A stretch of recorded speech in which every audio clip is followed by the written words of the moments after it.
नमस्कार सभी धर्मी लोगों का आपके अपने चैनल पर एक बार फिर स्वागत है। आज भी हम पवित्र रामचरितमानस के बालकांड पर ही चल रहे हैं। यहाँ श्री रघुनाथ जी और माता सीता का विवाह समारोह चल रहा है। सुर परिणामु करीब बरी सही फूला, मुनि असीम धुनी मंगल मूला, गान निशान कोलाहलु भारी, प्रेम प्रमोद मगन न नारी। देवता प्रणाम करके फूल बरसा रहे हैं।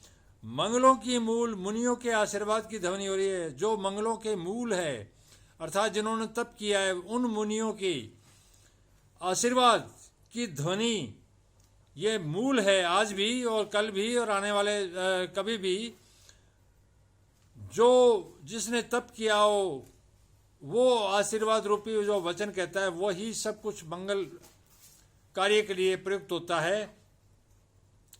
गानों और नगाड़ों के शब्द से बड़ा शोर मच रहा है। सभी नर नारी प्रेम और आनंद में मग्न हैं। इसी प्रकार सीता जी मंडप में आई। इसी प्रकार सीता जी मंडप आई। मुनिराज बहुत ही आनंदित होकर शांति पाठ पढ़ रहे हैं। उस अवसर की सब रीति व्यवहार और कुलाचार दोनों कुल गुरुओं ने किए हैं। अर्थात माता सीता के कुल गुरु दूसरे हैं और श्री रघुनाथ जी के कुल गुरु दूसरे हैं। कुलाचार करके हर एक कुल के हर एक परिवार के अपने आचार होते हैं। उसी रूप में कुलगुरु होते हैं।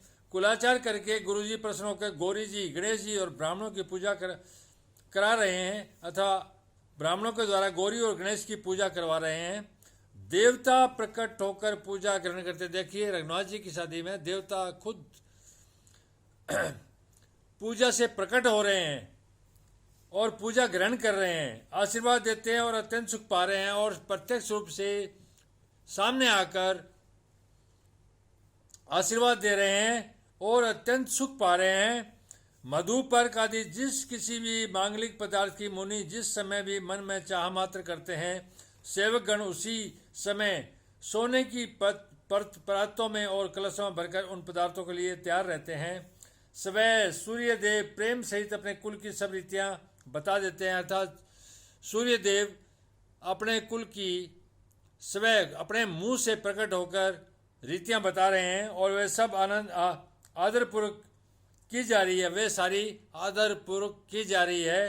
अर्थात अग्निहोत्र हो रहा है, जो पवित्र अग्निहोत्र होता है, हवन यज्ञ इत्यादि। इस प्रकार देवताओं की पूजा करा के मुनियों ने सीता जी को सुंदर सिंहासन दिया। इस प्रकार देवताओं की पूजा करवा के सीता जी को सुंदर सिंहासन दिया। श्री सीता जी और श्री राम जी का आपस में एक दूसरे को देखना तथा उनका परस्पर प्रेम किसी को लख नहीं पड़ रहा, अर्थात किसी को मालूम नहीं पड़ रहा उनका प्रेम और एक दूसरे को देखना। जो बात श्रेष्ठ मन बुद्धि और वाणी से भी परे है, ये परमात्मा का साक्षात मिलन है। जो अर्ध नारीश्वर रूप है परमात्मा का, आधा पुरुष आधा स्त्री, यही परम पिता परमेश्वर का प्रकट पहला रूप है। जो बात श्रेष्ठ मन बुद्धि और वाणी से भी परे है उसे कवि क्यों कर प्रकट करे। देखिए, जो बात मन बुद्धि और वाणी से भी परे है उसे किसी कवि में कहाँ ताकत है कि उसको प्रकट करे कविता के माध्यम से या किसी वाणी के माध्यम या वचन के माध्यम से। हवन के समय अग्निदेव शरीर धारण करके, हवन के समय स्वयं अग्निदेव शरीर धारण करके, मनुष्य के रूप में शरीर धारण करके बड़े ही सुख से आहुति ग्रहण करते हैं और सारे वेद ब्राह्मण का वेश धरकर विवाह की विधियां बताए देते हैं। अर्थात जो सारे वेद हैं,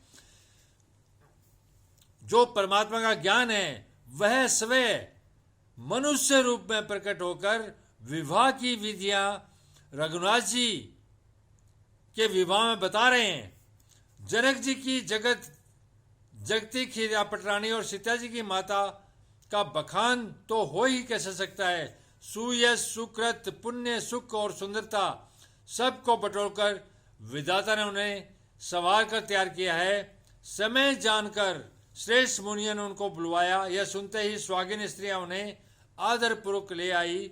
सुनैना जी जनक जी की पटरानी जनक जी की बाईं ओर ऐसे सो रही है मानो हिमाचल के साथ मैना जी शोभित हो पवित्र सुगंधित और मंगल जल से भरे सोने के कलश और मणियों की सुंदर प्रातें राजा और रानी के ने आनंदित होकर अपने हाथों में लाकर श्री रामचंद्र जी के आगे रखी।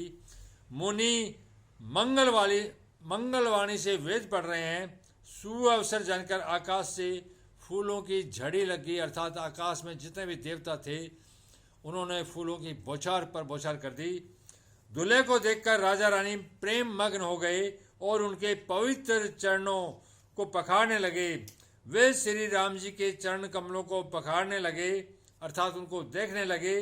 प्रेम से उनके शरीर में पुलकावली छा रही है। प्रेम से उनके शरीर में अजीब तरह की हरकत हो रही है, जिस प्रकार बहुत ज़्यादा खुशी होने पर होती है। आकाश और नगर में होने वाली गान, नगाड़े और जय जयकार की ध्वनि मानो चारों ओर दिशाओं में उमड़ चली। जो चरण कमल अर्थात श्री रघुनाथ जी के चरण कमल इतने पवित्र हैं, जो चरण कमल कामदेव के जो शत्रु हैं, शिव जी के हृदय रूपी सरोवर में सदा ही विराजते, अर्थात जो शिव जी हैं, भगवान जो शिव हैं, उनके हृदय रूपी अर्थात हृदय के अंदर जो सरोवर है, उसमें हृदय रूपी सरोवर में सदा ही विराजते हैं। अर्थात शिव भी आज भी एक योगी के रूप में उसमें प्रकट होता है। उनके जब वो योग में होते हैं तो उनके हृदय रूपी सरोवर में श्री रघुनाथ जी के चरण जो हैं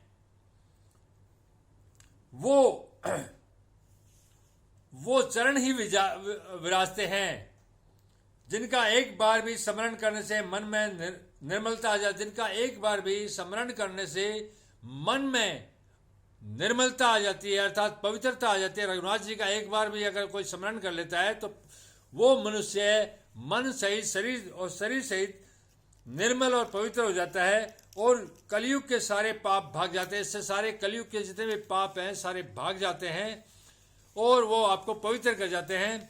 जिनका स्पर्श पाकर अर्थात रघुनाथ जी का स्पर्श पाकर गौतम मुनि की स्त्री अहिल्या ने, जो पाप में ही थी, जो गौतम मुनि की स्त्री थी अहिल्या, जो पाप में थी, परम गति पाई। जिन चरण कमलों का मकरंद गंगा जी, रघुनाथ जी के चरण कमलों का रस है ये गंगा जी, शिव जी के मस्तक पर विराजमान है। जो गंगा है वह रघुनाथ जी के चरण कमलों का मकरंद रस है, जो शिव जी के मस्तक पर विराजमान है, जिसको देवता पवित्रता की सीमा बताते हैं, जिसको देवता रघुनाथ जी को पवित्रता की सीमा बताते हैं। और उस सीमा पर जाके पवित्रता खत्म हो जाती है रघुनाथ जी जाते हैं, क्योंकि वो परमेश्वर है। परमेश्वर से बड़ी पवित्रता और क्या हो सकती है। मुनि और योगीजन अपने मन को भोरा बनाकर जिन चरण कमलों का सेवन करके मनोवांछित गति प्राप्त करते हैं, अर्थात जो मुनि और योगी हैं, जो एक परमात्मा को अपने दिल और शरीर में धारण करके भोरे की तरह उनके चरण कमलों का सेवन करके मनोवांछित यानी आगे जो गति है मोक्ष की वो प्राप्त करते हैं। उन्हीं चरणों को भाग्य के पात्र बड़भागी जनक जी धो रहे हैं।